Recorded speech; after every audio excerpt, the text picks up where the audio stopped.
Oh, yeah. Yeah. Hello, friends.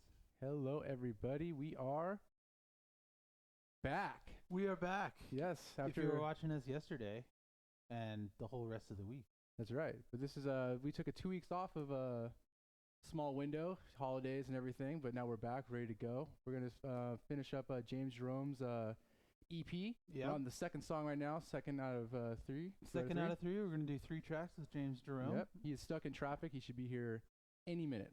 So the realities of living in Los Angeles. So yeah, he's on his way up, and then he's gonna beatbox and sing a song for us, and then we're gonna make it real. Mm-hmm. He's just got an idea for a song kicking around in his head, and we're gonna listen to it and try to figure out exactly what he's doing with the bass lines. He's pretty precise with those. He's like, doo-doo-doo-doo-doo. You know, from last week. If you go back and check the archives, you can see the beginning of the show. He's just kind of humming what he's gonna do. Right. And then he and I will sit there in my studio Mm-hmm. and make the beat, make the song real, Yeah. based on what he's humming to me and what he's singing and how the rhythm goes. Yeah. And then I'm like, you know, I make the. He's like, the no, that's drums. wrong. He said, digga, digga, digga. And you're like, no, do, do, do, do. Oh, okay. Yeah, It's drummer so, talk. Yeah. So you have to, have to get it as close to as it sounds in his head as possible. Yeah. And then he'll record it live with you, and we'll do some drums, Mm-hmm. and we'll do some cool stuff. And at the end of 6 hours, we're going to have a fully finished song. We don't have anything right now. We have an empty project file on my computer. And by the end of 6 hours, we're going to have a completed, finished single, Ooh, it's going to be exciting. mixed and mastered, ready to go. And then you can download it for free at minpotion.bandcamp.com. So, Yeah. yeah, you can choose to donate if you wish, but otherwise there's a $0 minimum. And we want everybody to have our tracks. That's right. So, and somebody's calling me on the telephone. All right. So I should probably.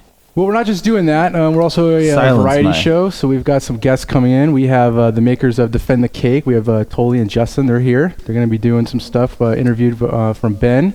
That's And- awesome. yeah. So we have an indie game developer on site Yes. and Developers. developers. Developers. Well, I mean, it's like having a band. Wait, which I'm trying to get the courtesy monitor turned down a little bit here. Also, Tommy's going to be cooking some food. I don't know what he's cooking today, though. I didn't even ask him. Do you know? Well, he posted the recipe on the ingredients on Twitter yesterday. I should probably look at that. Yeah, you should probably. So then you could can tell me what he's doing. He's going to do he and Chiyoko are going to do it's sort of like a breakfasty kind of deal with eggs and various other ingredients. Oh. Wait, you're making a tamagoyaki? Nice, very nice. Okay, so many among our crowd might know what that is, but if not, it's an egg dish, Japanese style. Mm. So it's going to be healthy and light and delicious and satisfying and good. And Tommy will head up that process. More like Chiyoko will teach me. More like Chiyoko will teach Tommy how to make proper tamagoyaki. So And we'll fail on camera. It'll be really fun. isn't that great though? We get to fail on camera and keep iterating and keep building up and We learn can, from our mistakes. we can archive the failure on YouTube, so you It's can always go permanent back record. and back and back. Yeah. Yeah, we can just play it like instant replay it over and over again and see Right. how we screwed up. Hey, that's every day in my head anyway, so it's nice to have other people joining along in our self-criticism. So let's talk about your week, Jake. What have you been doing all Hey, week? I've been writing Shovel Knight music like Yes. a freaking madman. Yes. I have to do like 30 more tracks for the DLC that's coming out. There's like I'm gonna say there's 30 more tracks even when I've done 20 already. Mhm. You know, it's one of those things.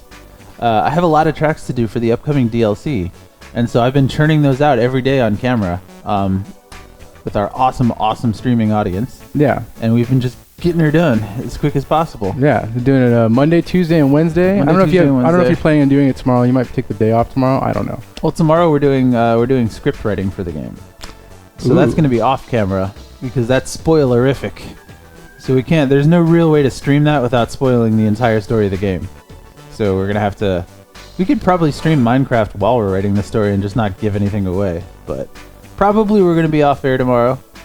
No, we'll be streaming some stuff tomorrow. We'll be streaming us stuff. Yeah, we tomorrow? might, okay, great, Ben and I might just sit here and just stream playing some video games, getting other people in the chat and everything. So excellent. that we're gonna be streaming something. We're not necessarily 100% sure what it's gonna be, but it'll definitely be something. So we'll just turn the stream on. That's Yeah. kind of the groove we're getting into. We started out doing 3 days a week. Well, we started like 4 days a week, then cut down to 3 when we realized doing 4 productions, like full-on shows every week, is insane. Well, it But wasn't if we just that. hit stream, and do our thing. Yeah, well, it wasn't just that. We were still trying to set up so much stuff on the back end of this place that it was Yeah. difficult to entertain while we're actually building stuff. Now Yeah, all we're at the point technical now stuff. where we can do that. So The show makes kind of things a lot runs easier. itself at this point, you know.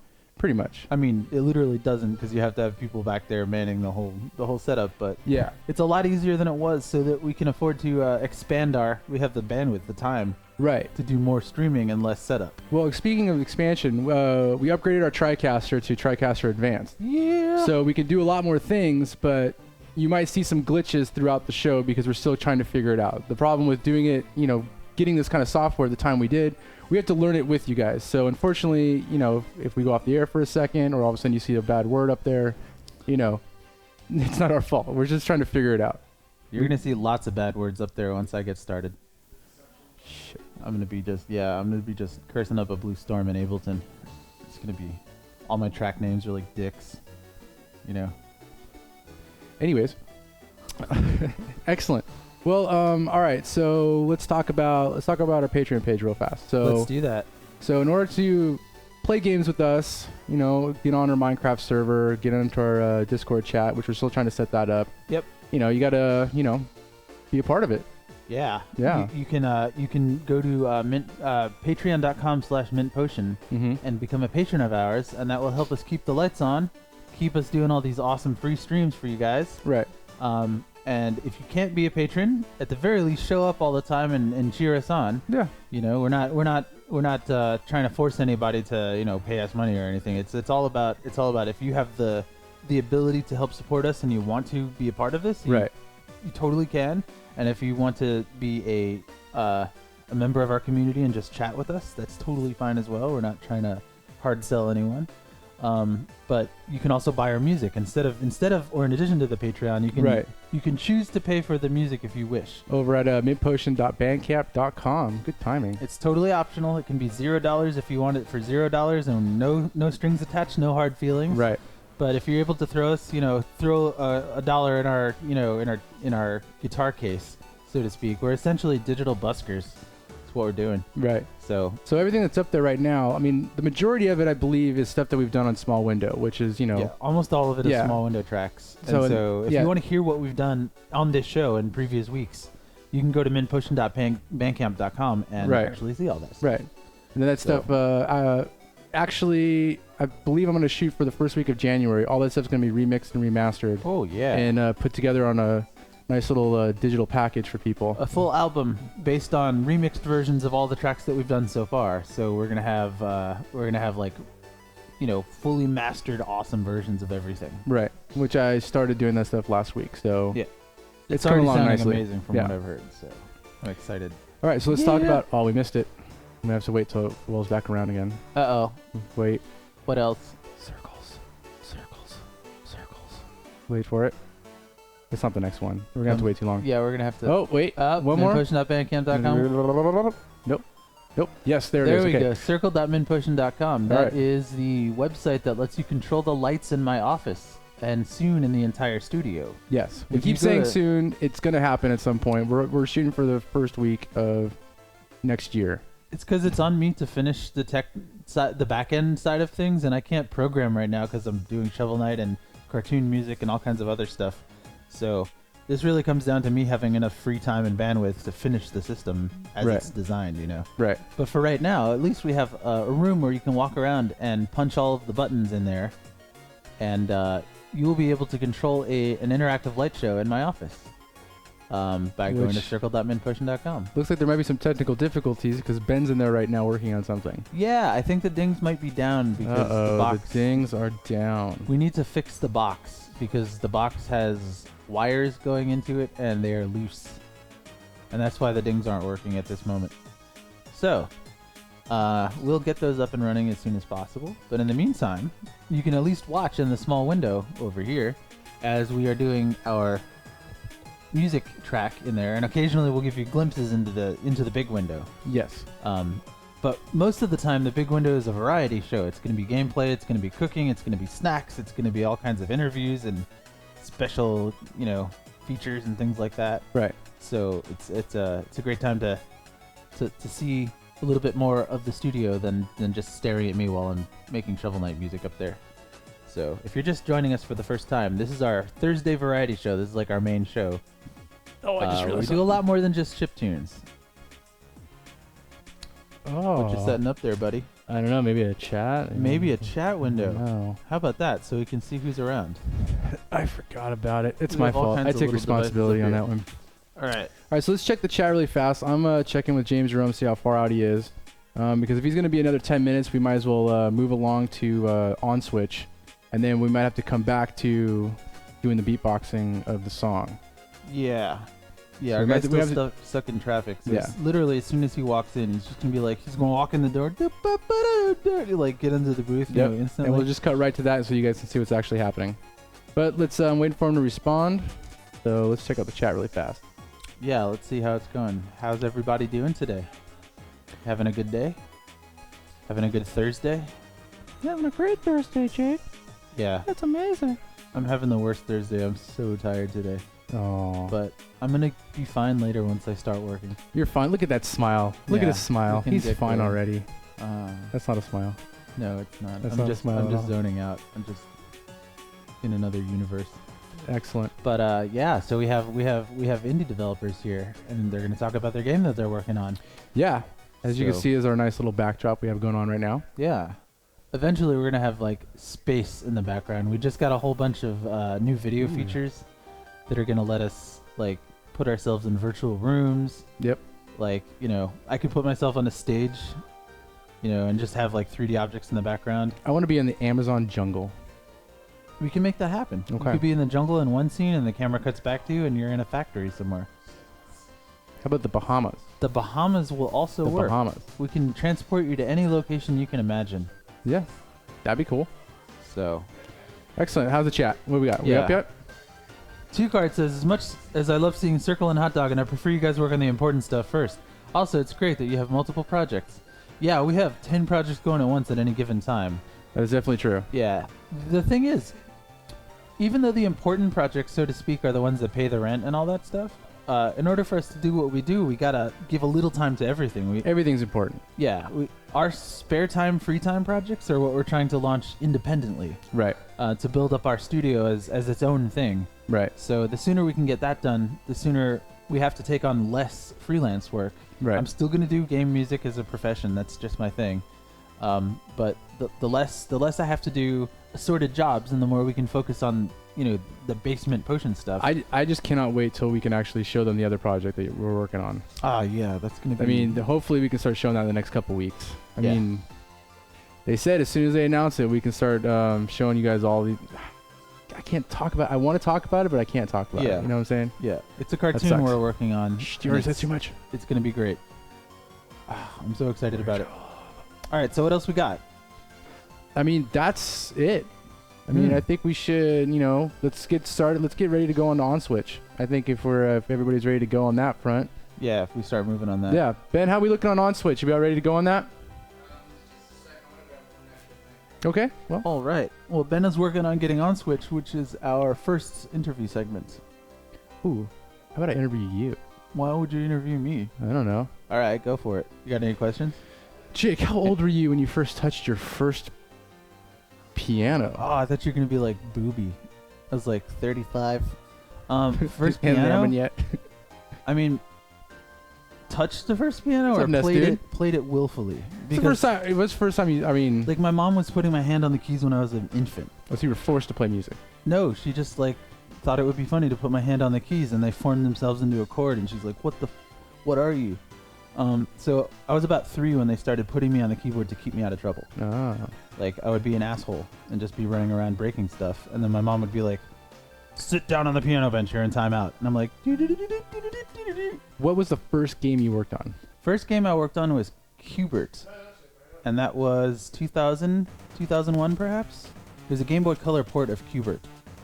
And that's the first one that was released commercially. I Really? did a bunch of like indie games that never went anywhere, and we didn't have Unity and we didn't have Game Maker and we didn't have Unreal back then. It was just like straight up C++, and you can make a game. And so not as many people were making indie games back then, and a lot of the people that were crazy people like me who just flaked out in the end. So I never got a game published until I was 18 or 19 is when I started. Okay. That's when I had my first. Wait, so 2000, that would be. Yeah, I was 19. So I had that was Hubert on the Game Boy Color, Okay. and then it was like Who Wants to Be a Millionaire. After that, it did a bunch of licensed games Nice. on the Game Boy Color, way back when. Yeah, so that was my first. What was your first major console? First major console was probably Master Series Tennis for PlayStation, and I did a rollerblading game for N64 and PlayStation called X-Blade. Yeah, there was a bunch of really little known console games that I started, and then I did Legend of K for PlayStation 2 as the first like full original game that I scored, and that was 2005. So yeah, that was my PlayStation 2 debut. Really? So yeah, swap with we're all. swapping with all of us. Yeah. So there should be an extra mic that's on top of. Okay. All right, we're gonna go ahead and go to on switch. Let's see if we can see that nice little transition. We have that set up. Switch it over to on switch.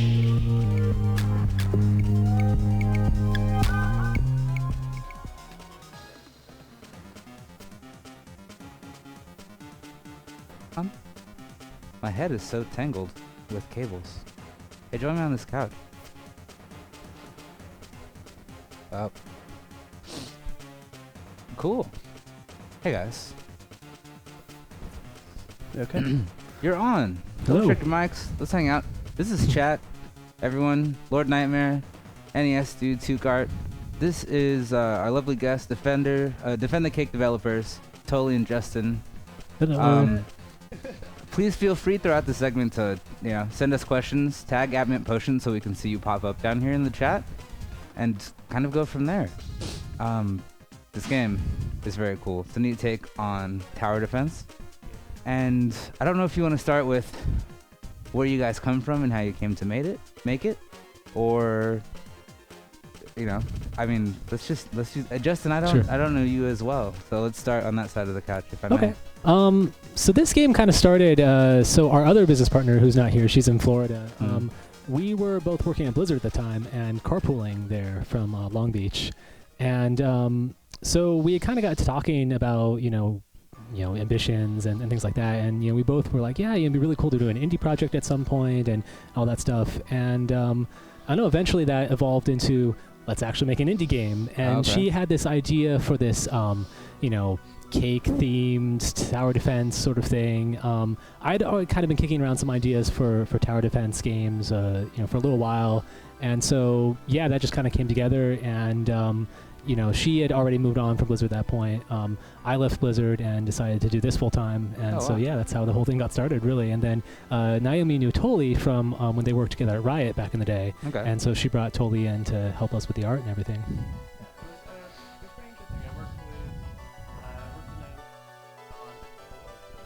I should zip up. Yeah.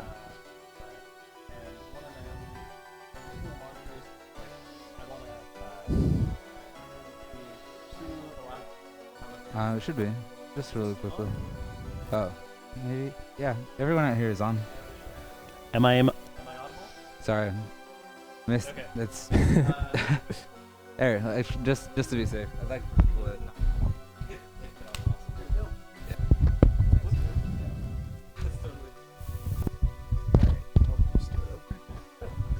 Okay. Yeah, Naomi and I worked together for a number of years at Riot. And so first, we worked together on a number of the map upgrades and tool upgrade initiatives. And I came to Defend the Cake through another one of my coworkers. The two of us got into a really heated chat. We're like, oh, we're going to make this epic game. It's going to be over the top. It's going to be an MMO. It's going to combine all these things. And we went, we're never going to make this. It's never going to happen. We need to find someone who's organized, who has a really clear vision and a limited scope. And I remember I was having fondue with Naomi, and she was talking about Defend the Cake and how she was working on it with Justin. And I was like, I could join your project and make an art. And she's like, I need an art. And so I joined into that. So I've been helping to get all the visual polish in place on the game. So what inspiration and direction do you see for this game? Where do you come from? I mean, I love the humor of the ants on the Segway. Brilliant. long as it works. Uh, however you'd like to do it. So the visual inspiration for the game came from a food photographer called Carl Warner. I'm not sure if I'm pronouncing that right. And he makes landscapes out of fish, out of vegetables, out of nuts, and he makes these really fantastical scapes. And then he photographs them to look like castles, to look like the ocean, to look like towns. He did a really interesting Japanese commercial where they have this like tiny fantasy village made out of nuts that are like the eighth the height of the screen, so they look like something you could hold. And that really inspired Naomi's vision of the world and how we wanted to bring all those visuals together. You can see that we have these kind of green that way. You can see we kind of have these like green tufts over here, and they're meant to be like miniature broccolis. Right. We have the mountains in the background, which are the silhouettes of pineapples. And then we have these oversized leaves in the foreground that are kind of like giant lettuce. And so it's a world with oversized food where you would make a cake the size of a castle, Okay. and you'd have toast the size of a farmhouse. That's great. And so it becomes this really fantastical, lighthearted world where we can bring tower defense to players, and it'll be cute and tactical and very visually approachable, which is, I think, very important for a game. Yeah, it's very strong. It's tower defense is kind of not been the forefront of a lot of like indie play for a while, and it's nice to see it back and fresh. And like what, in terms of like play, like genre and game mode. Why did tower defense stand out to you as a project to jump on? Well, I think for me, the scope of it was, this is our first indie project, and so it seemed like something that we could make something interesting, but it was a limited enough scope that we could actually get this finished and out the door and everything. And so that was one thing. Like I said, I also had some ideas about tower defense kind of kicking around my head for a little bit, and so I just wanted to be able to play with those and do that. I think some of the game inspirations for us really go back to like the early like StarCraft and Warcraft 3 mod scene, where tower defense really was born. And I felt that like there has been a decent amount of tower defense games come out both on Steam and on mobile in the past few years, but I felt like the direction that those games started really going on the whole tended to be more like it's a fixed path, you just build stuff along the path and around it. Right. And I felt that like not many games had really explored that shaping the path and mazing aspect as much, and that some games that had done that, that it was an aspect of the game, but I didn't feel like they really dove into that gameplay and really saw potentially how far it could go. And so that was one thing that I really wanted to do with this, is just like really try to dive into that amazing gameplay and see how much of like a puzzle we could make out of that for each level. I mean, that's actually a great opportunity to jump into the game. Yeah, We're on the title screen. I would love for you to load give it me a up. bit of a tour. I've played, so you can see some of it. I don't know how much is in this version of the build. Yeah, so this is still an early alpha build of the game. Yes. So far, we've sent this out to a few friends and family, and we're starting to get some feedback. And so we still have a lot of work to do at this point. But how long have you been working on this game? Because I know that you guys are both about 10 years or more in the industry apiece.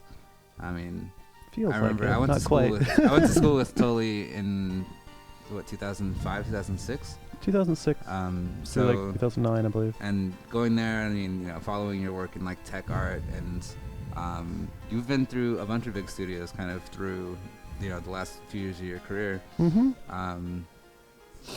Let's see. I mean, Yeah. I'm curious about that background. I don't really know the full history. I know you spent some time in different places.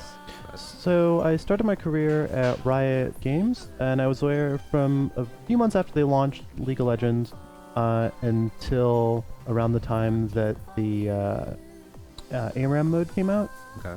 And it's about 3 years pretty solidly. And around that time, I realized I personally wasn't growing as much as I wanted to, so I started exploring other companies. I went to Heavy Iron, which was part of THC or THQ. Toy headquarters, yeah. My bad. That's totally fine. But they did a lot of Dawn of War games, right? Heavy Iron worked on a lot of kind of movie ports. THQ licensed the Warhammer franchise. There was some incident there regarding like continued funding or something. I don't know exactly. I'm not in the business side of games.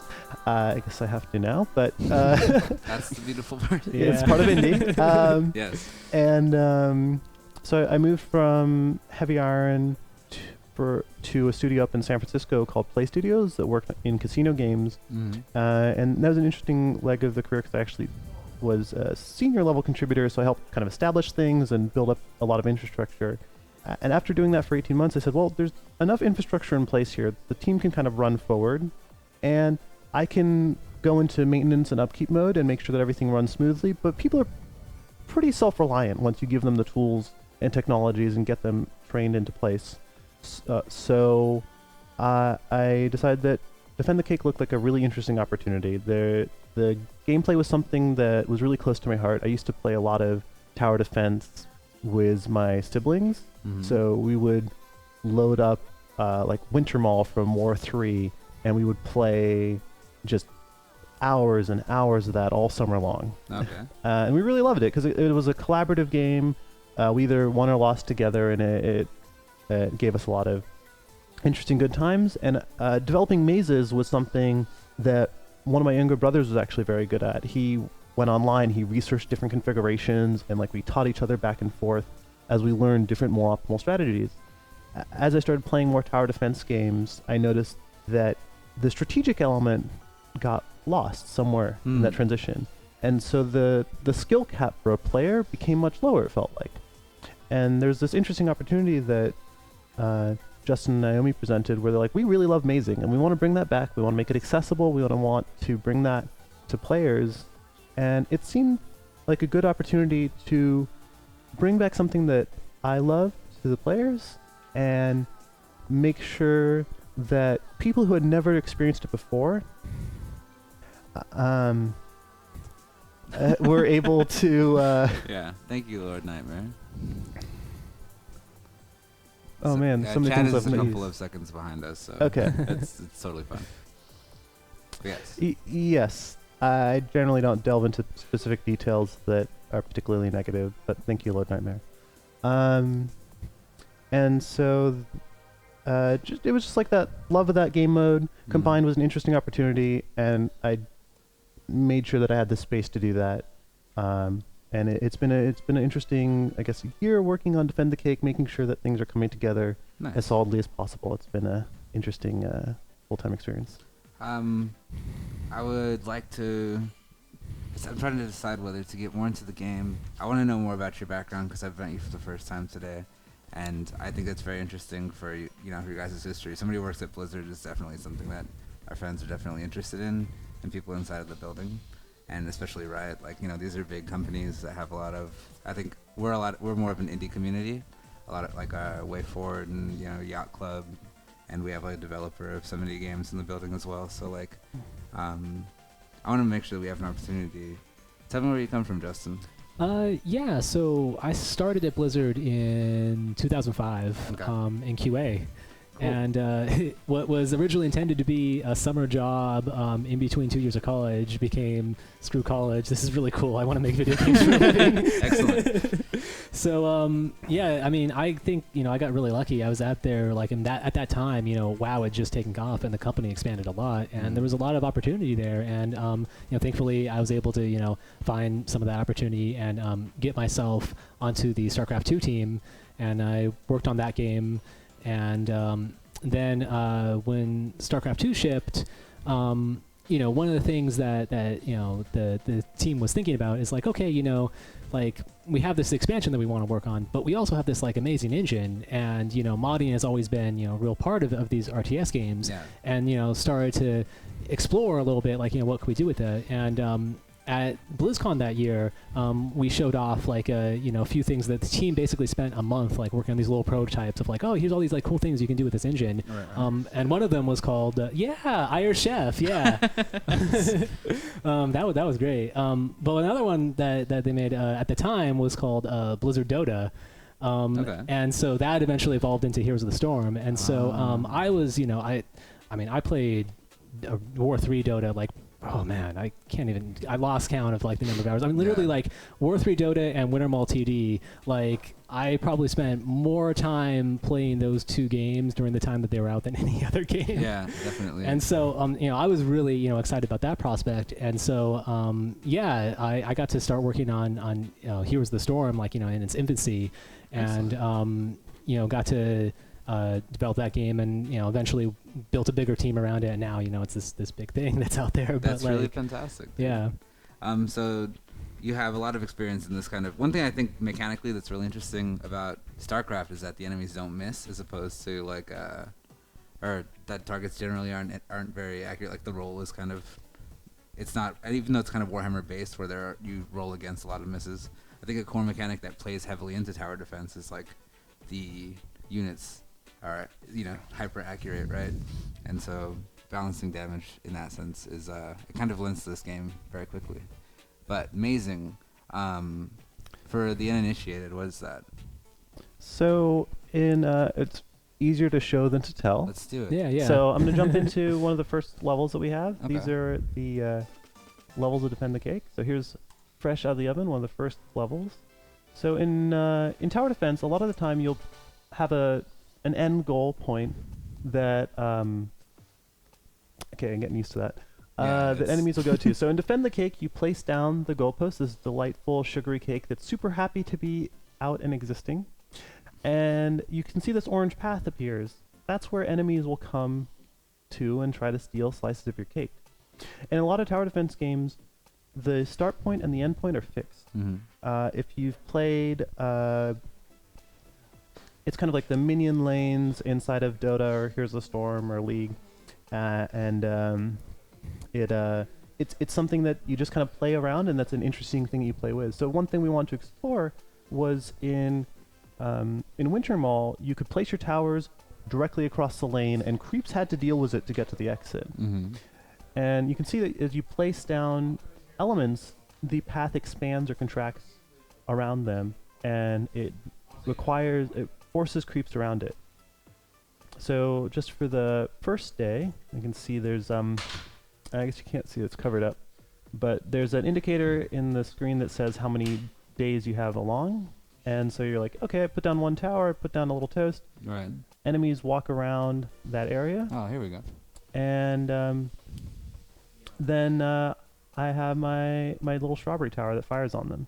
Nice. And so the first night, it's not too hard. You got one ant. It's not going to do too much damage if it gets to your cake, but there you go. You stopped it with this tower.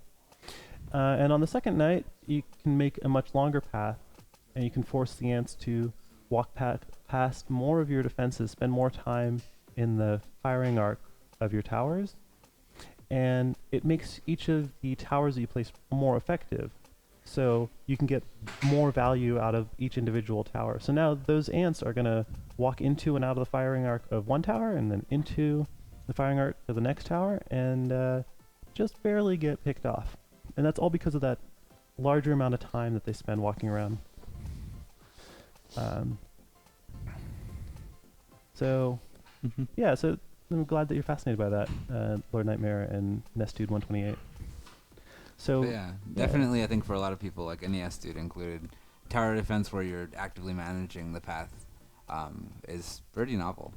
Cool. Also, I mean, I had a lot of fun playing this like over the last couple of days. I think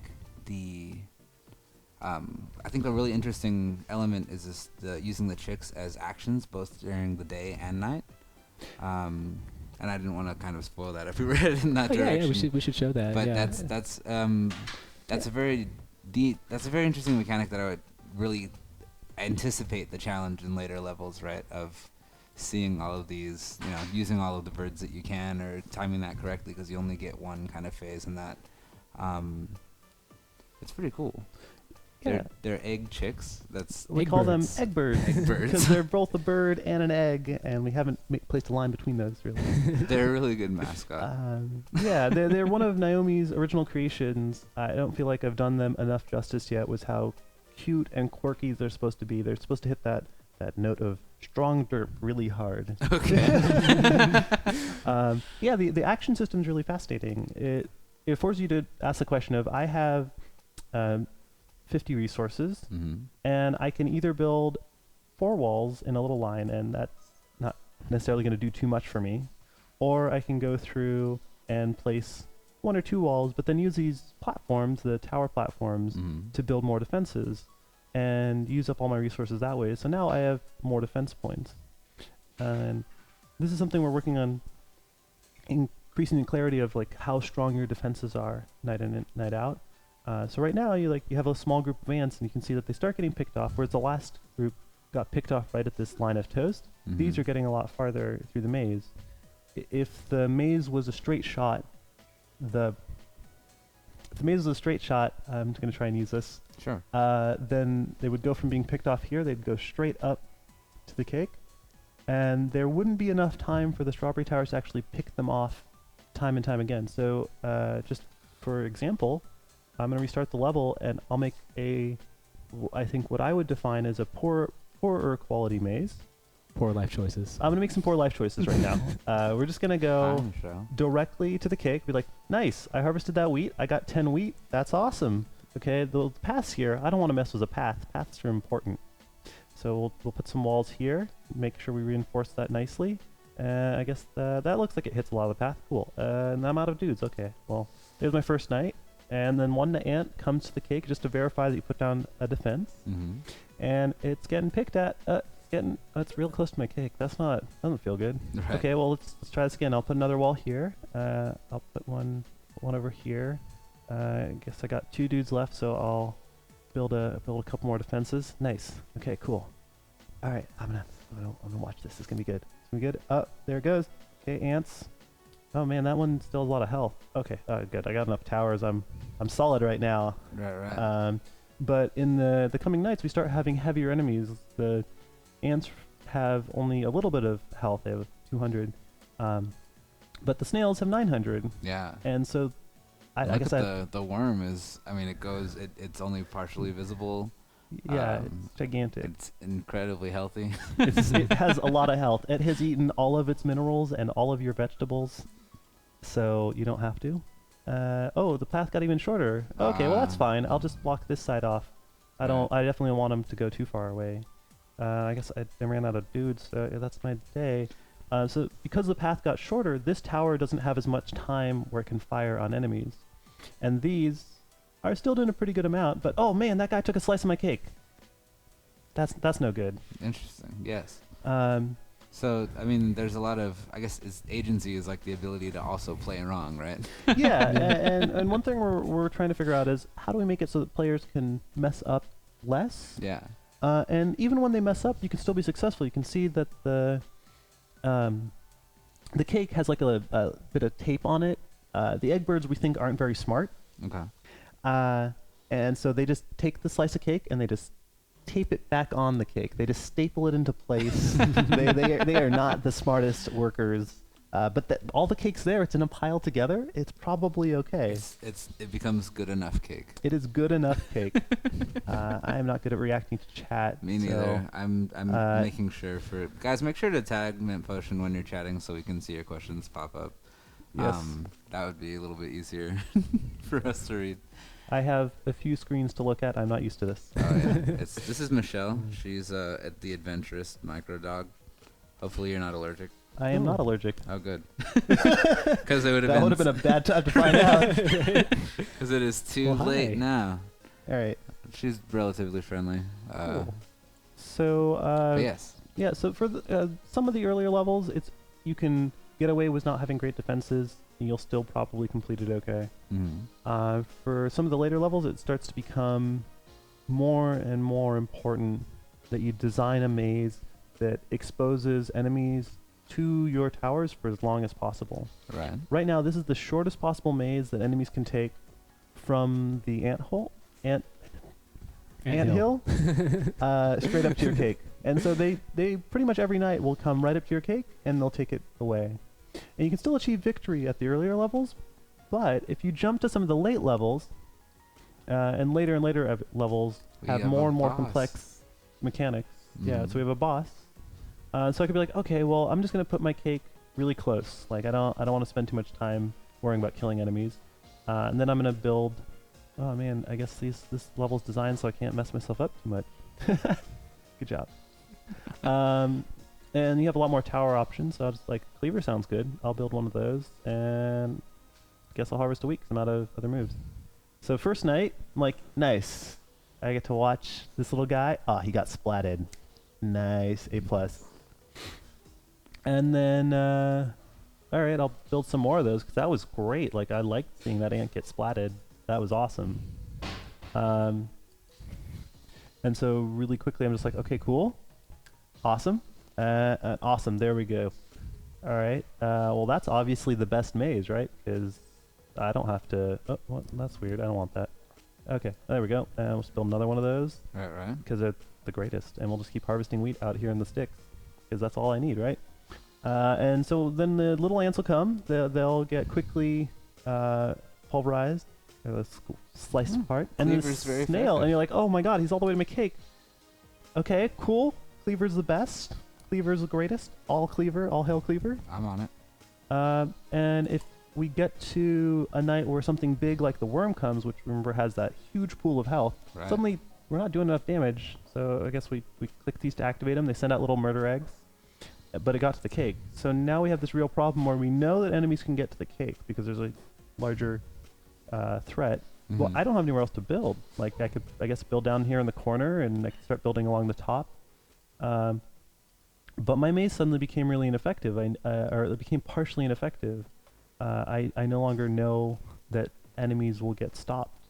So if I build up here and I start building the maze away from that initial spot, Mhm. some of my towers get a little lost.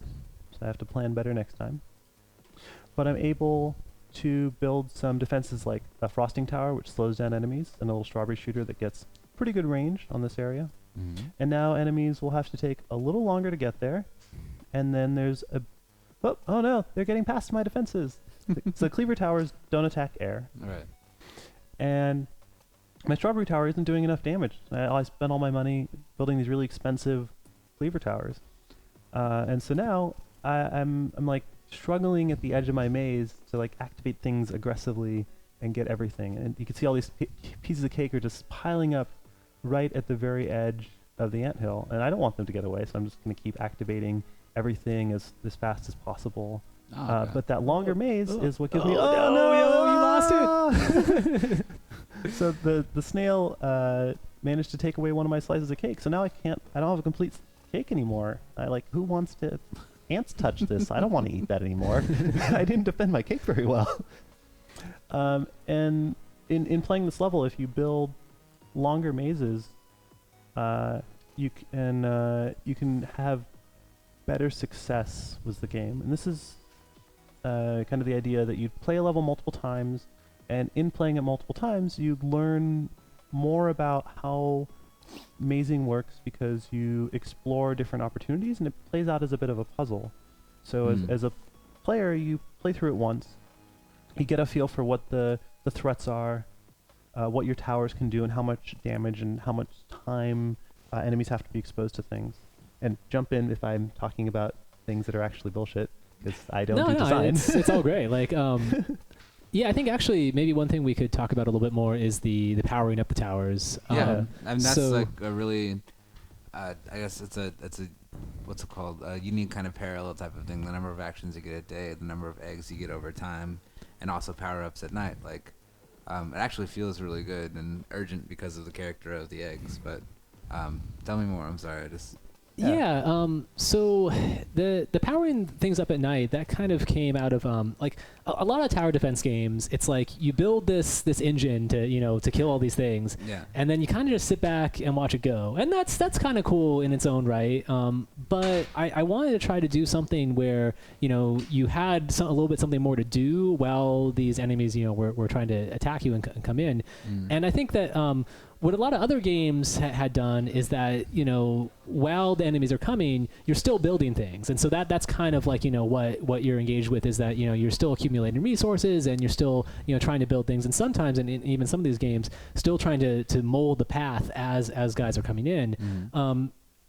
But like one of the things I felt with especially the few games that do focus on mazing, I really didn't like having to think about mazing while things were attacking me. Like that, I thought was kind of stressful, and so that's where I kind of started thinking about this like day-night dichotomy thing, where it's just like, you know what, if we really want to explore the mazing aspect a lot, like I think we need to give players time to think about it and not feel too much pressure about stuff attacking. So yeah, daytime, just take your time, plan things out, figure out how you want to build this maze.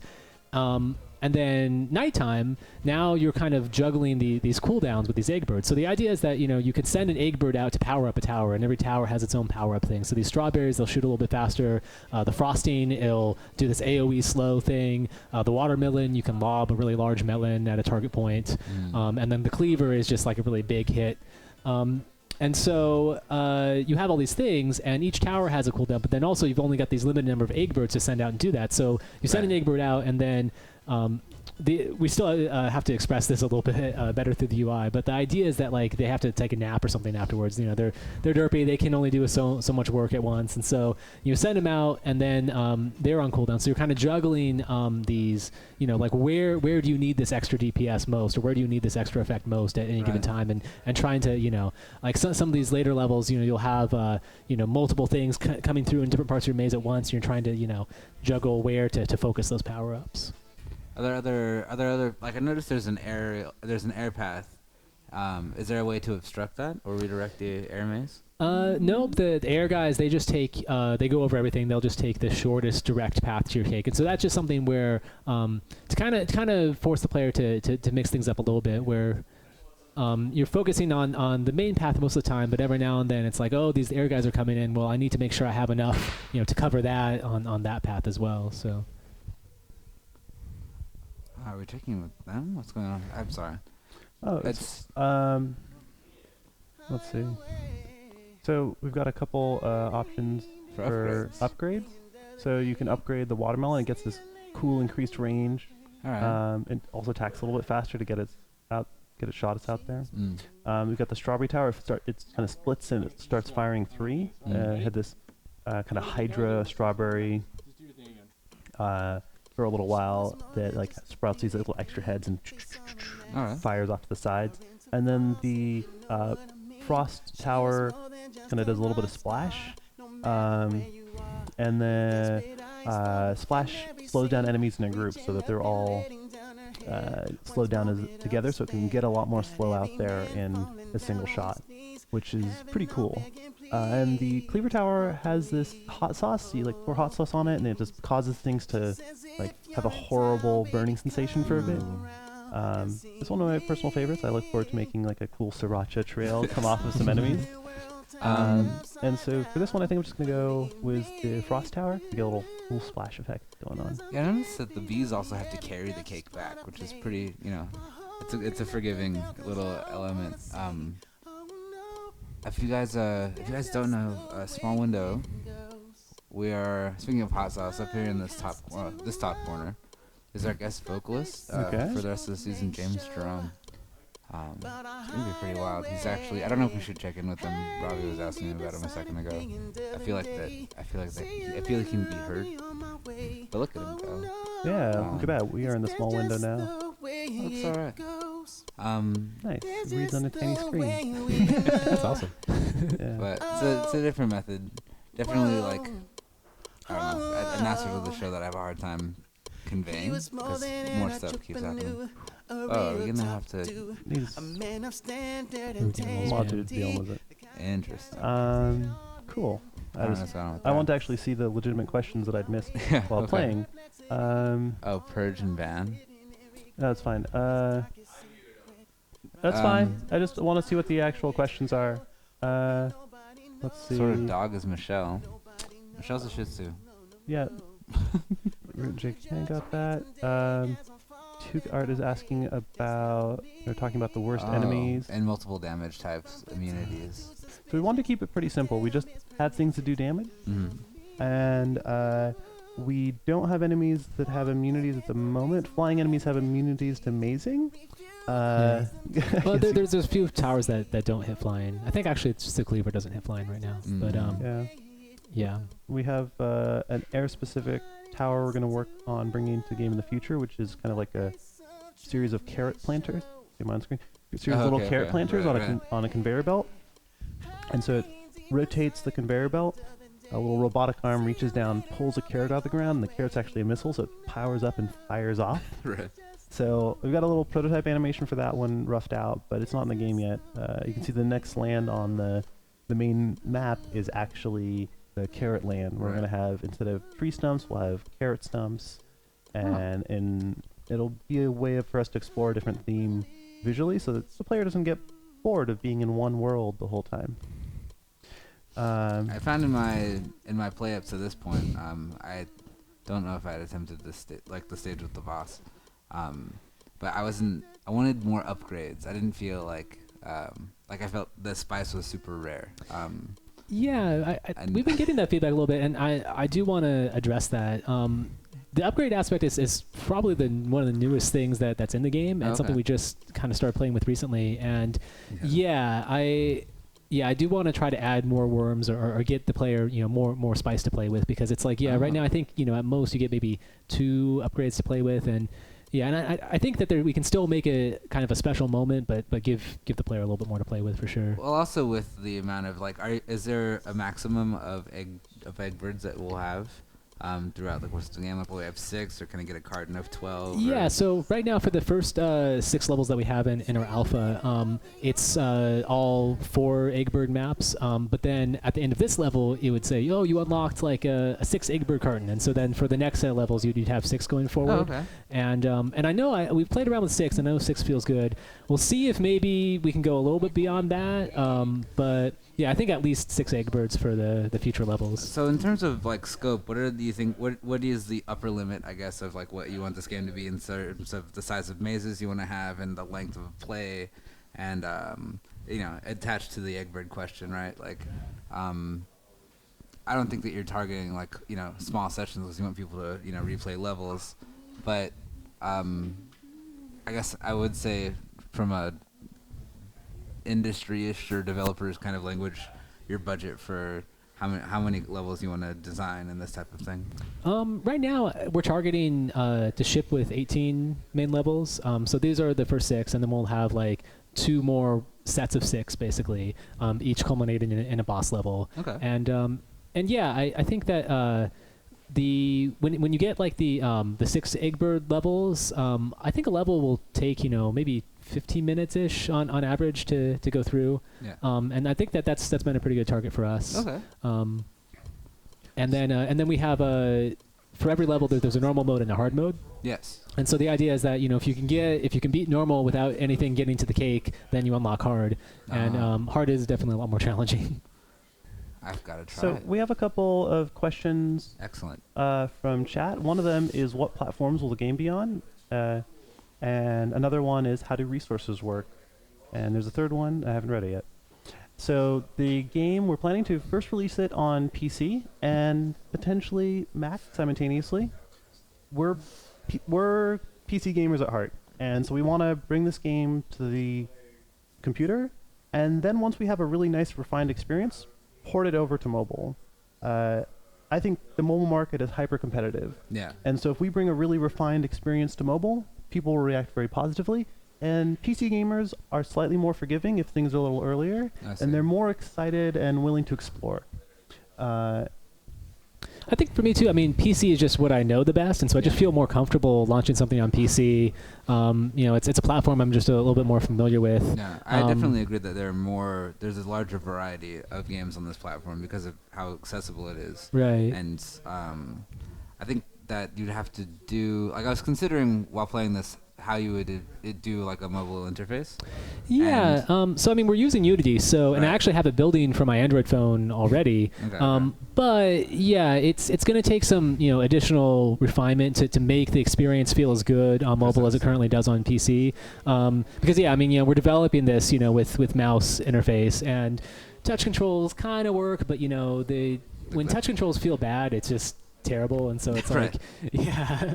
Us So is yeah, beautiful. I think that's another thing too, is that, as there's only 3 of us working on this game, Yeah. and as a really small developer, it's like we don't really have the resources to be able to target multiple platforms at once. Mhm. And so yeah, by just focusing on one single platform, regardless of what that is, it helps things a lot. And then once we've got it finished on that, it's a lot easier to branch out from there and refine it on other platforms. I will admit I keep a build of Cake on my phone. So if I'm traveling and someone's like, "What do you do?" and I'm like, "Oh, I do this," Yeah, and yeah, I same take here, a yeah. semi-recent one, and it does create the impression that we're going directly for mobile, and I can't pull a computer out of my pocket really quickly. Right, right. That just doesn't work out.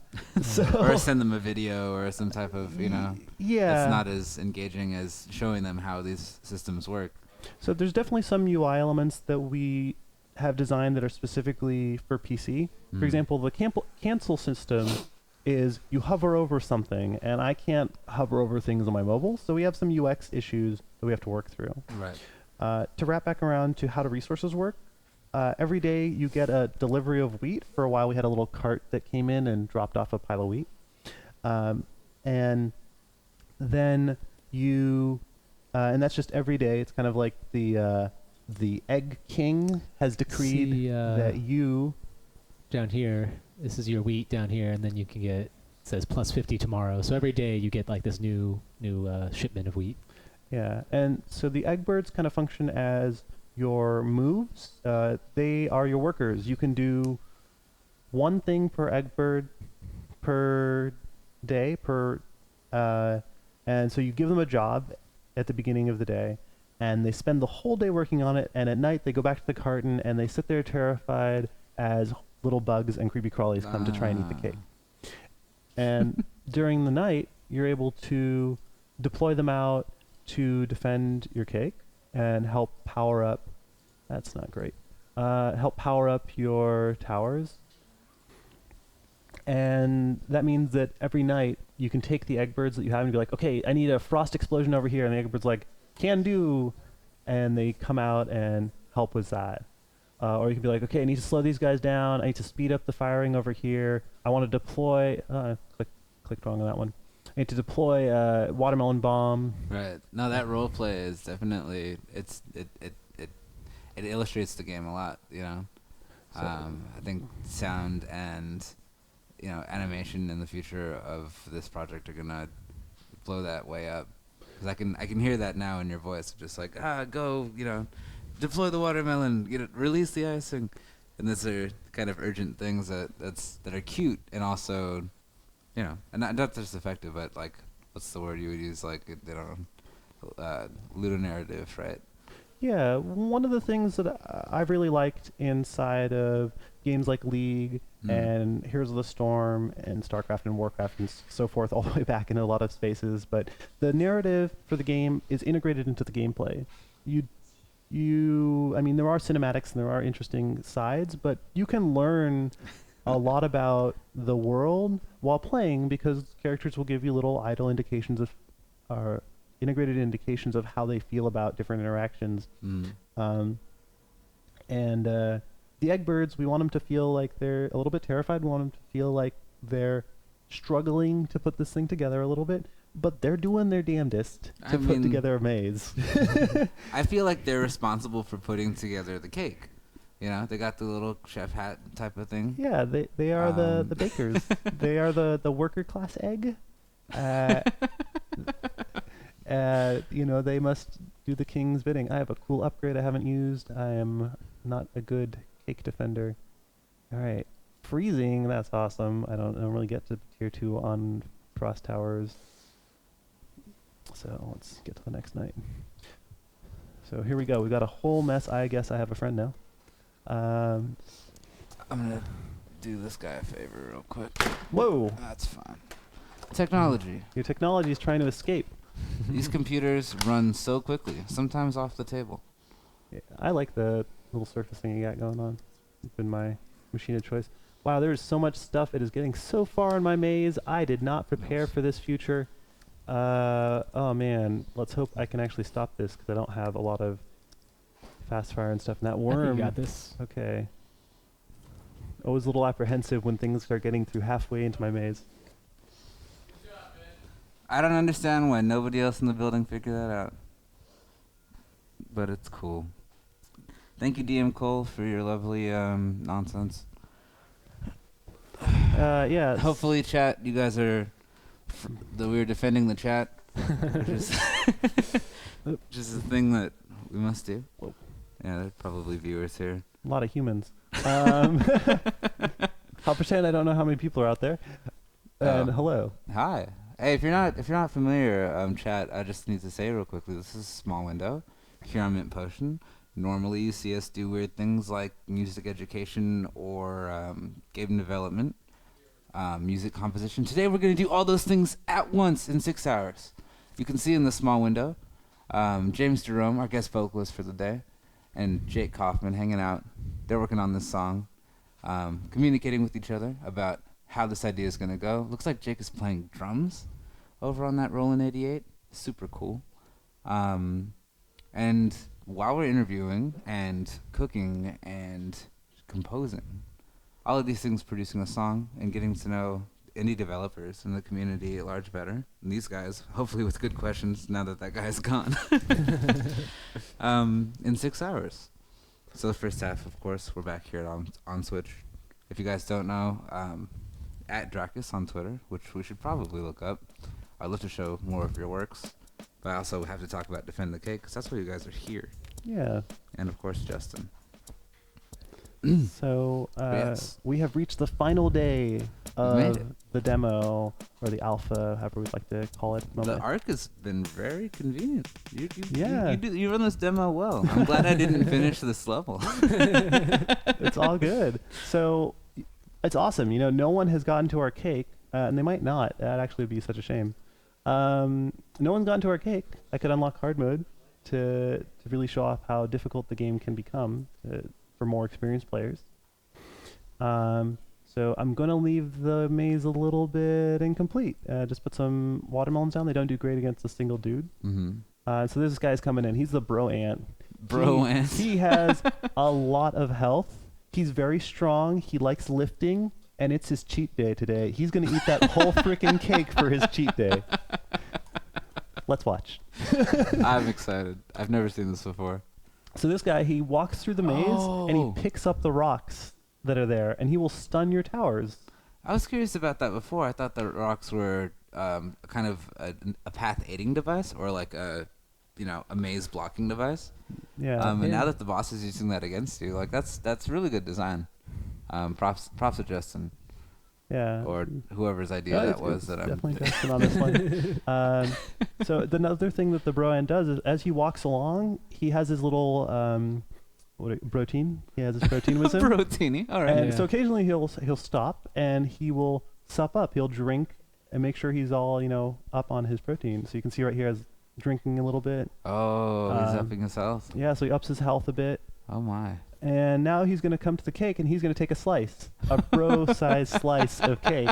And we don't want him to get away with our cake. That is probably the worst thing that can happen to our cake. One ant is just going to walk out of here with that. That is unacceptable. Bro. So now it's time to activate all of our defenses and just knock this guy down to Bro. size. Just nuke him Don't as do hard it, as bro. possible. It's going to be the Whoa. best cheat day. He's going to eat that whole frickin' cake. Well, he can't have his brotini while he's carrying a cake. It's true. He can't heal up while he's carrying cake, but he got that cake almost all the way back to the anthill, and our eggbirds are not able to carry the whole cake back. So he is only left us with crumbs where we decide to place that. Oh man, that is a lot of fun. So yeah, we're going to try and integrate more bosses that do unexpected but very fun things with the game world. Mm. We're not quite sure what all of those are going to be. I think aside from the Brilliant, one of the ones that we have locked in, or at least sketched in Mhm. at this point, is a Trojan horse, Okay. where the ants probably during the one night they just wheel out a Trojan horse as far as possible, and you kill all the ants pushing it, and then it sits there on the maze, and that's another place where ants will spawn from. Oh, that's And good. so suddenly your cake is maybe threatened from two different places if you isolate off the Trojan horse, or maybe it just floods your maze from there, and then they try to pile as much cake into the horse and roll it away. So there's a little fuzziness there, but we think that'll be really fun because it hits that wonderful note of just be like an awkward Trojan horse sitting in your map. Like, what's this gonna do? This could be hilarious. It is definitely hilarious. This game is very cute, and it's got a ton of character. Especially talking to you guys and understanding the story a bit more, I think has really filled it in for me. What has been the most difficult thing, in the past, like in the history of developing this project, and kind of what challenges are you facing right now? Like, I think for me, I've been working a lot on the visuals. One of the interesting challenges is figuring out how to get all the art on the same page. And Nest, dude, I will jump back onto your question in just a second about release date.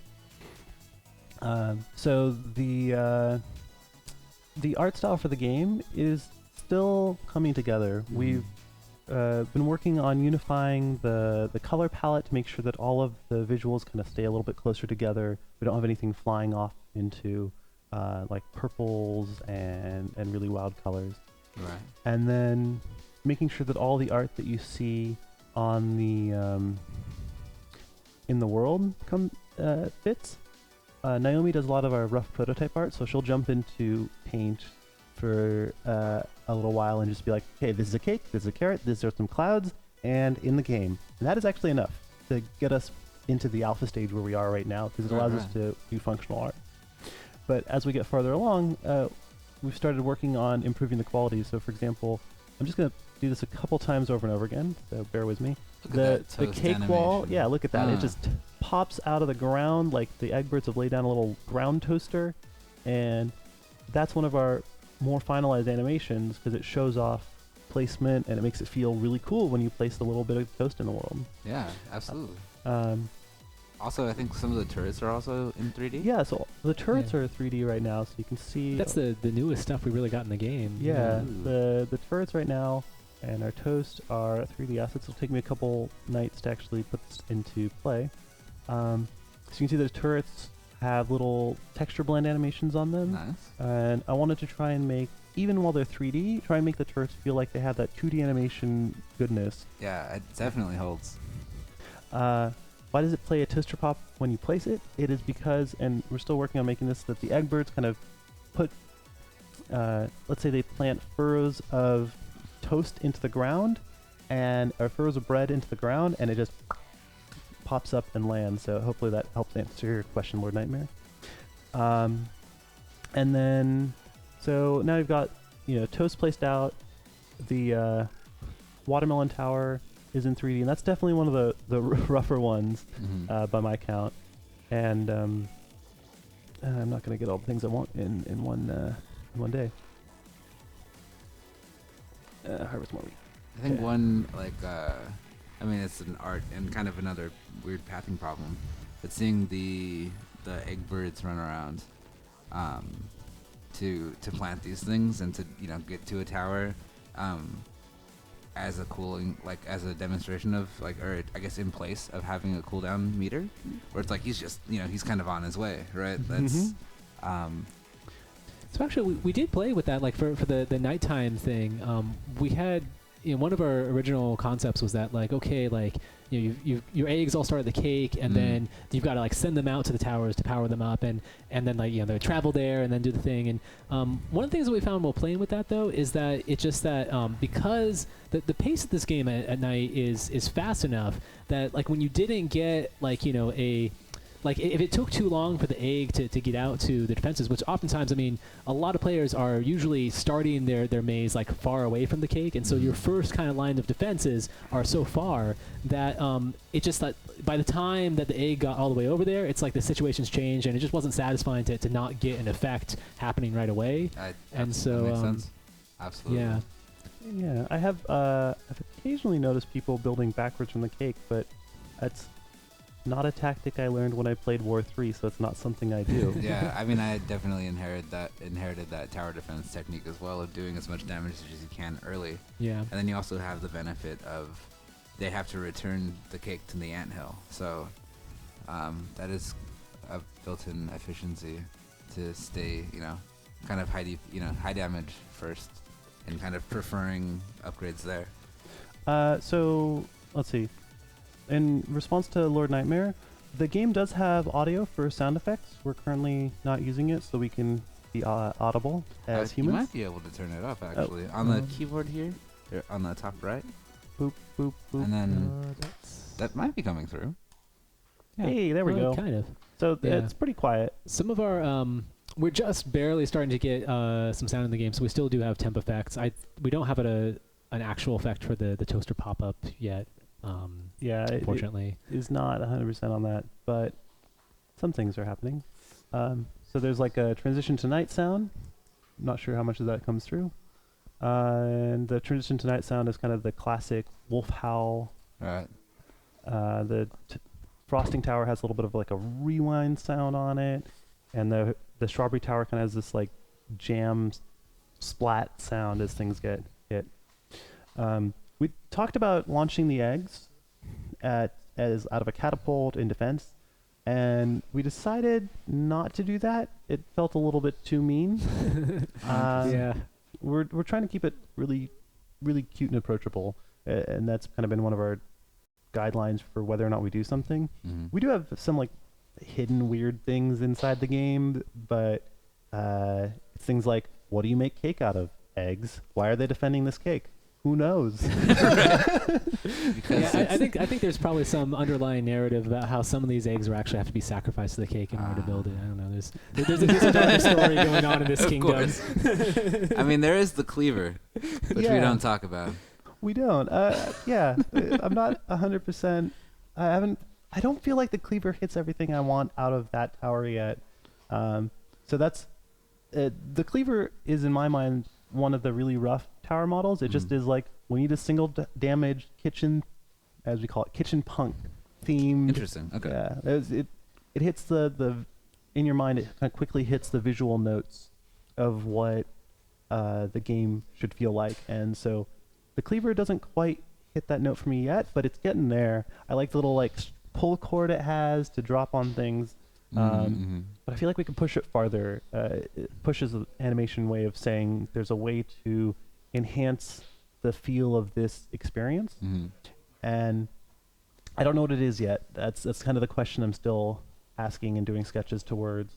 Right now, the Strawberry Tower and the Frosting Tower are kind of the core focus to make sure that the early levels of the game feel great, and we can bring that same level of polish up to the Watermelon and the Cleaver to make sure that players are able to have a really polished experience when they first start playing, and we will make the rest of it come together.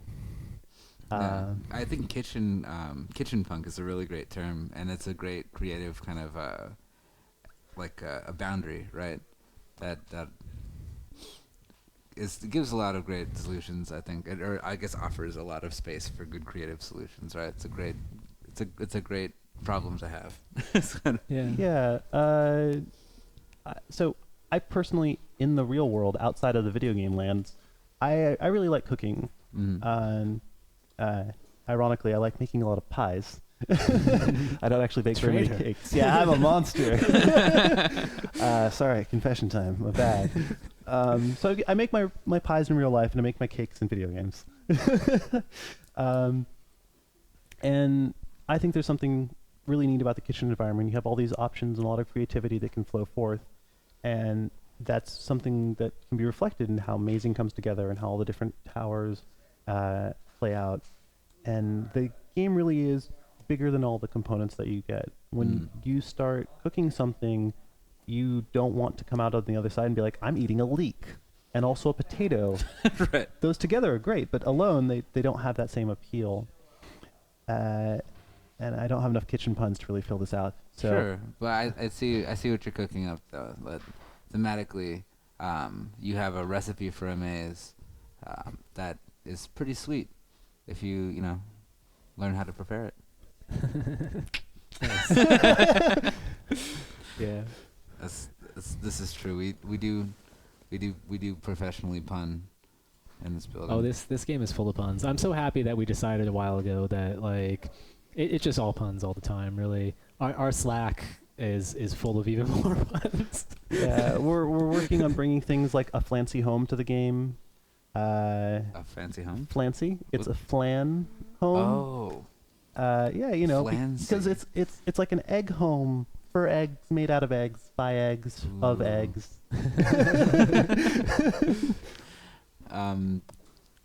Yeah, and it's just kind of trying to find ways to integrate that sense of fun into the world. Can I see you? Oh no! Don't acknowledge this. I don't know what's happening. NES dude. I would love to give him more information about where he can find out more about this game. Yeah, I'd be happy to. Can we go tell to people. defendthecake.com? Yes, Oh, it's yeah. a real website for real Yeah. people. Tab out of this. There's That's Niren. That is not Defend the Cake. I don't know what's going on. Oh gosh, you'll be fine. Oh no, that's not YouTube. What is that? Okay. Okay, so you go to Defend the Cake. It is not Defend the Cake 2 or Defend the Cake from Ants. We are not those Defend the Cakes. Please go to defendthecake.com. Oh, I guess it's a mod for Minecraft. Yeah, Oh. Really? yeah. Huh. So Yeah. we're adorable. We're a website. You can go here. You can check us out. We have a little newsletter you can sign up for, and that's the way that you actually be able to jump into future Defend the Cake alphas. So if you're interested in playing Defend the Cake, and there we go. If you're interested in playing Defend the Cake in the future and you want to give us some feedback about the game, we're going to have a Christmas kind of second alpha. We had our Thanksgiving alpha because it's food related. We have to release it the first time around Thanksgiving. I lucked out. Yeah. And the second alpha is going to be around Christmas so that people over the holidays will have a chance to play Defend the Cake and a little bit of their downtime. We would really appreciate the feedback. And if you jump in and sign up, we get to communicate in the future. There's also the option to send us feedback. We'll send you an email address so you can give us feedback about the game, what you think, how you feel, and we'll be able to communicate with you, the player, directly. Point directly at camera, right? So we'll be able to communicate with you, the player, as you play the game, and hopefully that'll allow us to improve the gameplay experience because it's really important to us that everyone who's playing Defend the Cake has a good time. Yeah. And we want everyone not to eat cake, but to defend it. Have some cake. Enough Yeah. cake. Yeah. Not too much cake. Yeah. Like myself, I think I've had cake enough for one day. It's okay. You can always have more cake. But the game is great, and there's also an interface for submitting comments and bugs within the game as well. Yeah, so Yep. once you jump into the alpha or a beta, if you jump in later, we have the option to report a bug. Please do not report the ants. That's pretty funny. that's pretty good. There are some bugs in this game. There So are I've some been bugs. told. They are known shippable bugs. Okay. Good. But you can click right here and you can send feedback. And you can type up anything you'd like. Actually type real feedback. I like cake. And it'll attach a screenshot of what your maze looks like at that time. Okay. And boop, boop, boop. And if you attach your email address to it, we can get back in contact with you about your feedback so that if you tell us, I like cake, we'll be like, me too, bro. I also like cake. Absolutely like cake. Yeah, I got you.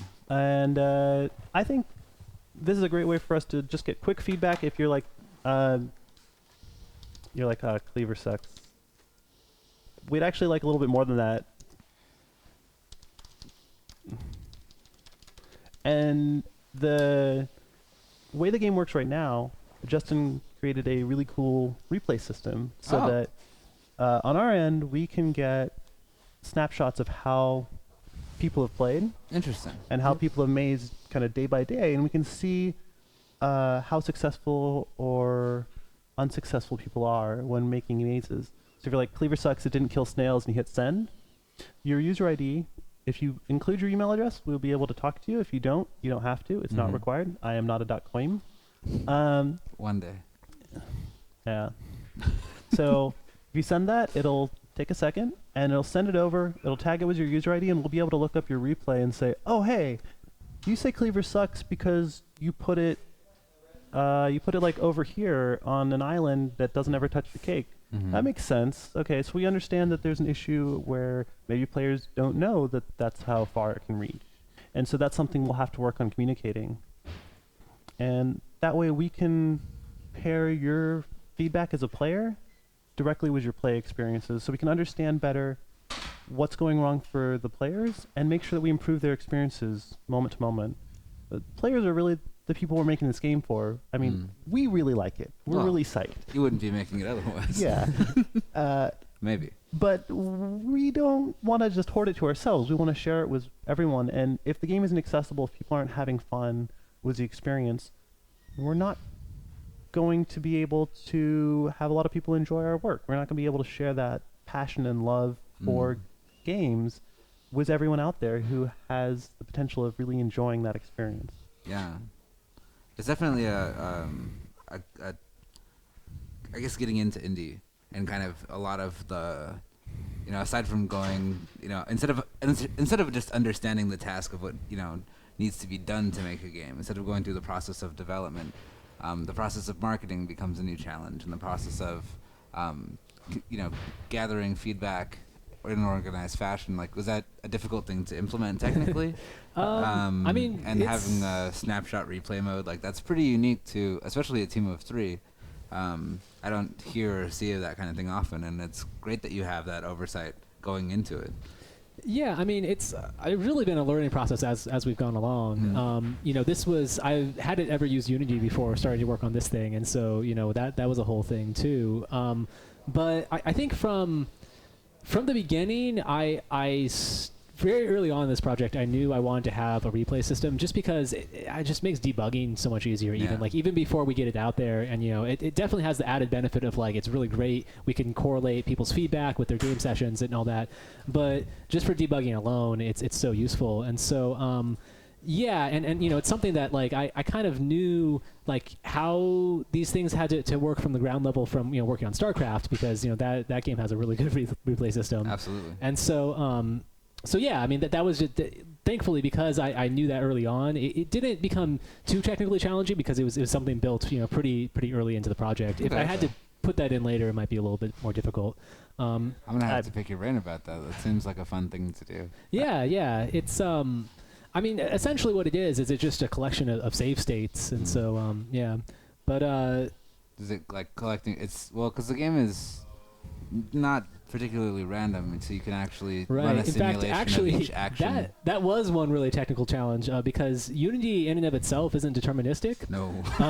And so I had to make it deterministic because if you want to balance a strategy game, it's you need to be able to replicate those results every time. And the horror that I had the first time I ran, I made this balance test map. I'm like, all right, let's see how the balance is. And I'm like, wait a minute, it's different every time. Oh no.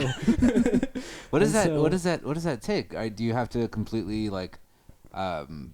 just circumvent Unity's script execution order and this kind of thing? It's so what it involved is so in any of the places where it matters, I had to write my own fixed point class and basically just not use floating point. And then I couldn't use Unity's physics, which kind of sucked. But thankfully, the physics that we're using is not super complicated. We're just doing basic collision testing and stuff like that. We're not actually doing physical collisions. So I was able to just build my own physics without too much effort. But yeah, that was definitely it was a good week of oh my god, I have to write fixed point and remake everything. but yeah, I mean, once it got it working, it was nice for sure. I do remember that transition being a little bit choppy, but it came together very nicely. And it makes your, it makes your quality control and user feedback intelligible. There are a lot of people who can't really write a great bug. You started in QA, you kind of understand that it's not just saying hey, this is wrong. It's how do you reproduce this thing? How do you how do you help the developer out so that they can fix it instead of just kind of this doesn't behave the way I expected, or this looks wrong, or this kind of thing. Hopefully there's better training on that. I've never worked in QA, but I've heard pretty bad stories. Yeah, it's interesting. Yeah. I mean, it's really kind of what you were talking about earlier. There's so much more that goes into an indie game than just making a game. And and yeah, like as we've been going along, trying to build in technology for like gathering data and like the replay and stuff like that, and then now it's like, okay, like we're starting to get to the point where we have something worth showing, but like now we got to get people to know that we're making this thing, and Yeah. like that's a whole another game in of itself. Yeah, we recently went up to San Francisco for playcrafting and did playcrafting Los Angeles slightly before that, Okay. and it's really neat seeing other people play the game. It's one thing to see a replay, but it's really fascinating to watch someone in person walk through tutorials on Defend the Cake and slowly learn how the game comes together, understand that there's a really cool puzzle in there, Yeah. and just put those pieces together. It's really delightful. Let's see. Yes, Two Guards says, as a fellow indie developer, this all sounds so familiar. And Yes. to answer Dugen 3, this is Defend the Cake. Yes. It is a indie game due out sometime in like quarter 1 to 2 next year. Oh, that's very soon. Yeah, we're trying to just plow through and get this out to everyone because the game's very close. It's very playable right now. It hasn't crashed at all while we're playing. It's awesome. And the art's still a little bit rough around the edges, but we're going to get that nice and polished up and out to people so that they can start enjoying it too, because I have a lot of fun playing it. As you can Hey, see, I've been playing all stream. Believe me, guys. I know Toli's art skills are off the chain. So, yeah, this is still coming together, but I'm pretty psyched. It's, Thank you. No, it's true. We could talk about this for ages. Preferably not on camera because it's kind of personal. Oh. But I looked up to this guy in school Oh, back in the day. thank you. You always seemed like you were way more technically savvy than I was. You should look at me now. Oh man, no, we'll hang out. It's gonna be fun. Yeah. I wonder if we have a video game that we want to challenge us to. Have you watched Small World before? I haven't watched the whole Small Window yet. Oh, hi. Oh, hello. Hi, Chioko. Hi. Oh, now the dog wakes up. Now they're the snacks. You just gotta believe in yourself. Maybe I'll trade you, huh? Oh man, can't get the dog's attention at all. Okay, so you know what this is by now. It's the sacred Negi cracker. Sick of dengue cactus. Okay. Yeah. Here. It only works when you put it to your face. Oh, it does work. Hmm. So you have to scream at it, I guess. Sorry. Wait, now you have no mic. Okay. It's all you, Chioko. Microphone's hard. Huh? Nothing. I'll help. What are these things you brought? Yeah, what is this? This is green onion rice cracker. Mm-hmm. No, rice cracker. That's Mice cracker, yeah.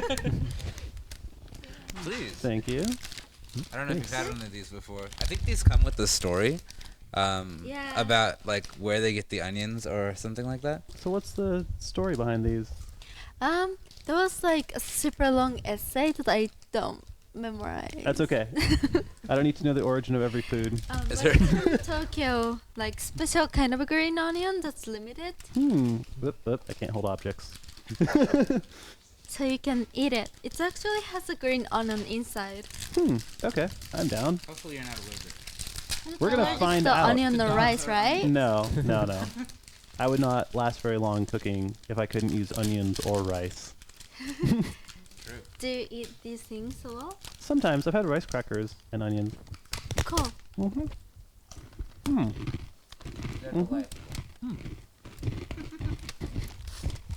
It's crunchier than I expected. Mm-hmm. I like it. Yeah. Oh, puffed rice. The rich sacred outside? onion flavor. Boop. Michelle, this is the one thing that you absolutely can't eat. Yep. No rice for dogs. It's only kind of dangerous. Here. Okay. Next one is milk. Karinto is like deep fried wheat sugar thing. thing.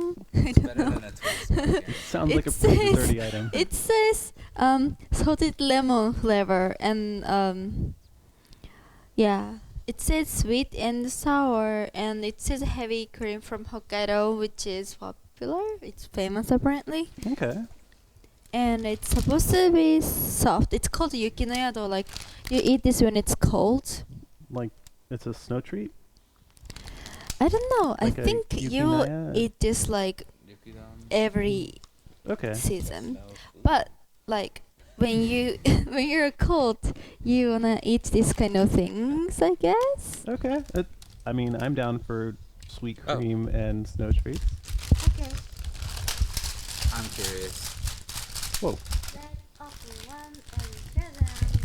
I agree. Because to sit here and eat all of them would only be kind of awkward. But that's all right. We only pretend to be professional. It totally works. I used to be a professional, and now I'm an indie. Oh, that's absolutely fine. Thank you very much. Thank you. It's like a tiny donut, Mm, like a lemon frosting donut. that's pretty Mhm. good. It might be the best snack you've ever timed. Other ones are terrible because I'm mean. Yeah. Well, I'm glad you're nice today. I guess we lucked out. No, you did. We've had some interesting snacks in the past. Okay, I'll take two. Directions for snack time. Be confused. Thank you. I'm confused, but it's delicious. Let It's in my face. Let Chieko put strange donuts into your orifices. Hello, tiny dog. Michelle is the most daring of dogs. Yep, she saw there was snack time, and she's trying. We should She was we napping on should my lap that whole time. until we should this put up a episode. counter and shave her if she jumps up on the couch enough times. No. Yeah, another shave and a haircut's totally fine. Clown candy? Oh, clown candy was bad. Yes, NES dude. The Mexican like the Oh, super salty toxic thing. yes, super salty toxic thing was pretty bad. Legendary snacks. I remember that. Kind of. Okay. Okay, anyway. Thank you so much, Thank you Chieko. very much. Thank you. If we ever come back, I'll have to bring an actual cake. Well, you're more than welcome to come back. We are not some weird syndicated show who needs a fresh guest every other day. Maybe once or twice a month, that would be nice. Well, let us get more work done. Of 'cause course. Yeah. We could sit here and play cake, but cake won't make itself. It won't bake itself.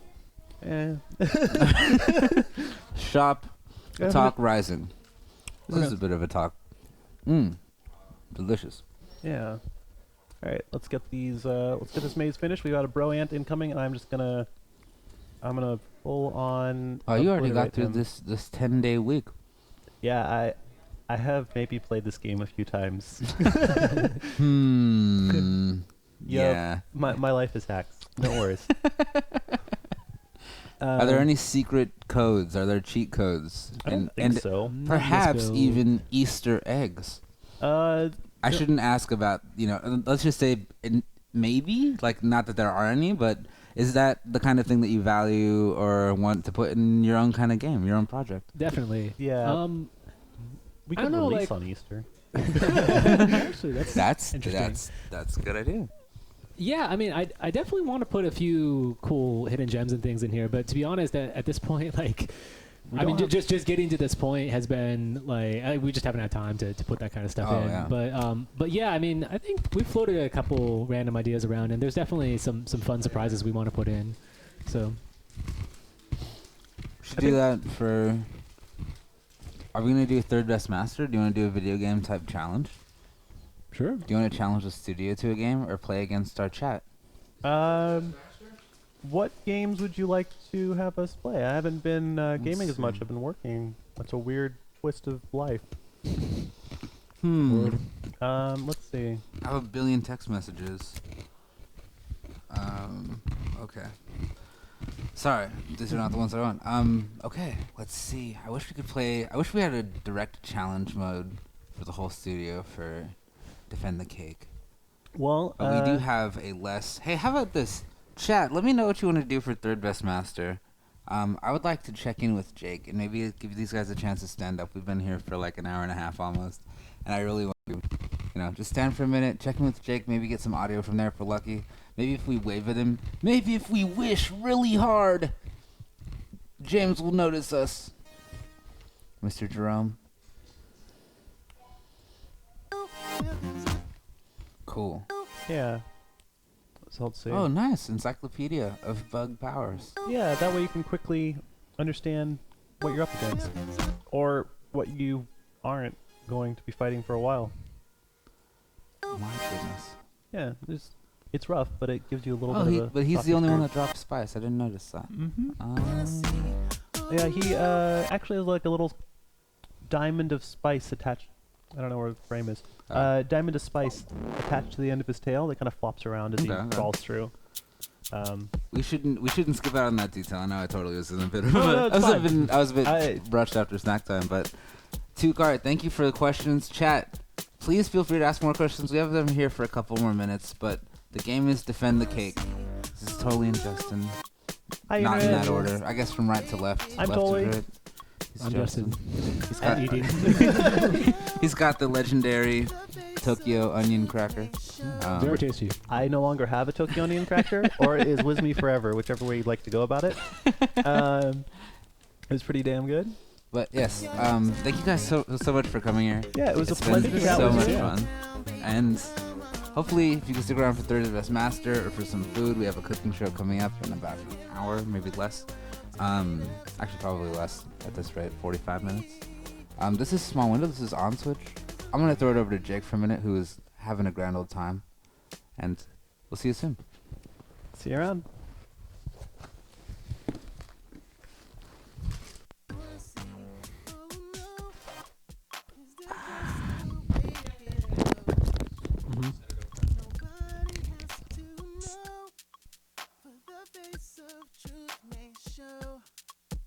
But I hide away, hurting deep inside at the end of the day. See you later, I'll be on my way. Oh no, is this just the way it goes? Is this the way we know? Oh, oh, oh. Wanna see, oh no, wanna see. Is this just the way it goes? Nobody has to know, but the face of truth may wanna see, oh no, is this just the way it goes? Nobody has to know, for the face of truth may show. But I hide away. Wanna see, oh no, is this just the way it goes? Nobody has to know, for the face of truth may show. But I hide away, hurting deep inside at the end of the day. See you later, I'll be on my way. Oh no, is this see?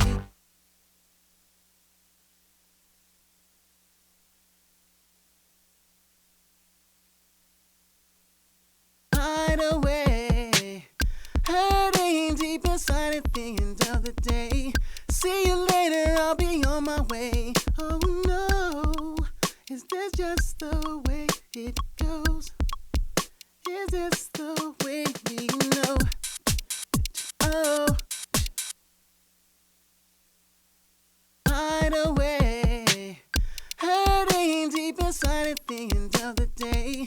See you later, I'll be on my way. Oh no, is this just the way it goes?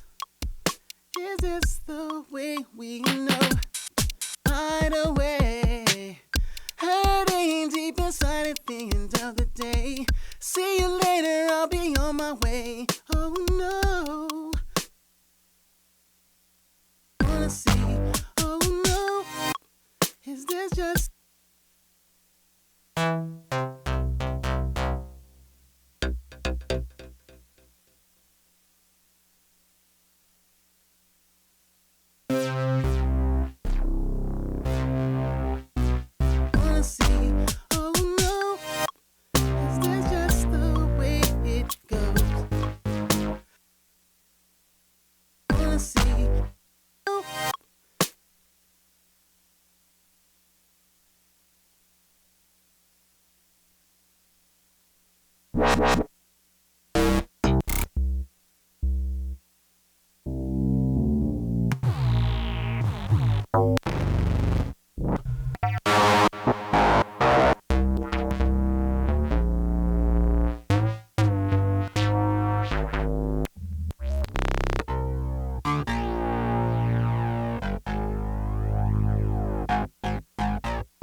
truth may show, but I hide away, hurting deep inside at the end of the day. See you later, I'll be on my way. Oh no, is this just the way it goes? Is this the way we know? It's the way we know. Is this the Is this the way we know? It's the way we know. Is this the way we know? If you're in town, baby, come around. She was more than just a beauty queen, face on a magazine, parental flaws, if you know what I mean. She was more than just a rock star, no matter where you are.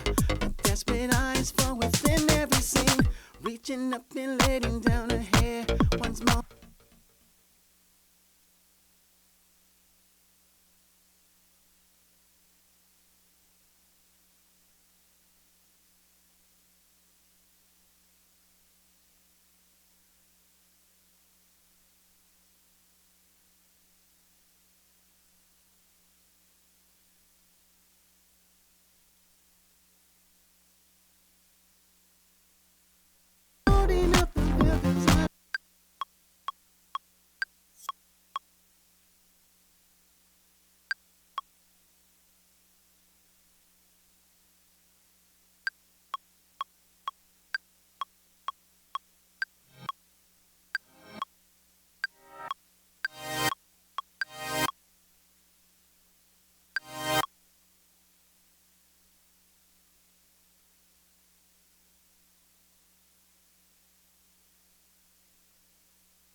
He was more than an entrepreneur.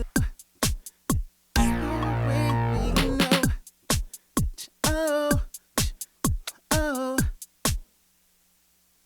She was more than just a beauty queen, face on a magazine. Forensic, kinda gotta get it all in. Top do. Oh, he was more than an entrepreneur, a real top do. A man of standard integrity, kinda gotta get it all in. No matter what the sin, going by way of a perplexity. All along he's living in regret, his darkest secret. Right up his nose, now he's ready to roll. Hoping nobody knows. She says if you're in town, baby, come on.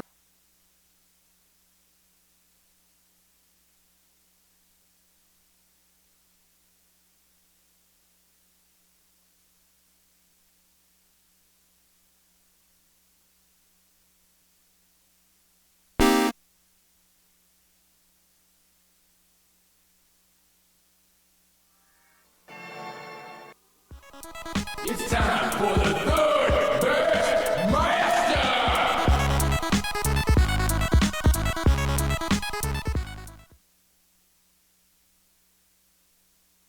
It's time for third best master. That means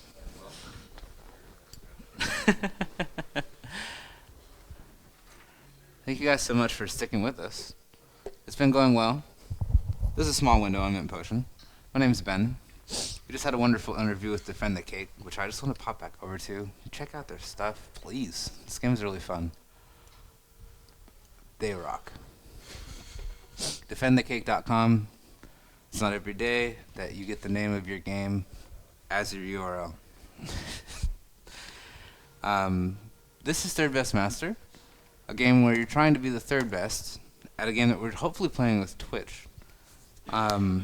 So I'm going to press A to get going, or enter. And it's pretty straightforward. You need to go to jackbox.tv, and we'll get a code. KVDR.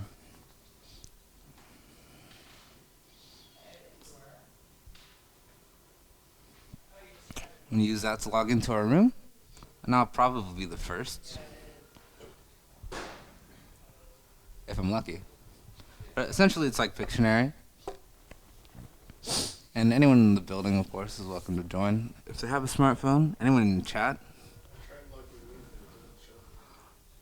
Did I mess this up somehow? Did this game freeze? That's what it looks like. Yeah. It did. Let's launch that again. This is not your code. Do not try and figure out why it did that. Just make sure it doesn't happen again. It is a crime.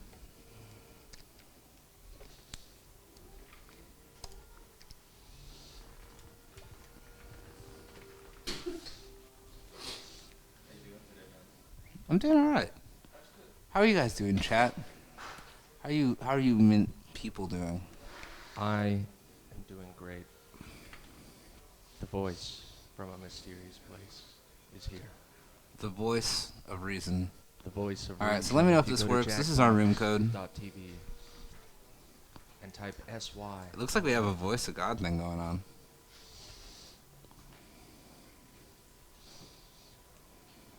And put in your name. And put in the code. Hopefully I can draw an intelligible picture.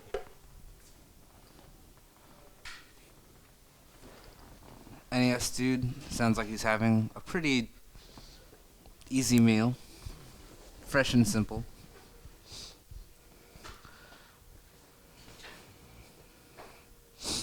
Let's see, maybe I can actually draw an enraged raven as my namesake insists. I'll wait for this to fill up. NES dude, welcome. Hello!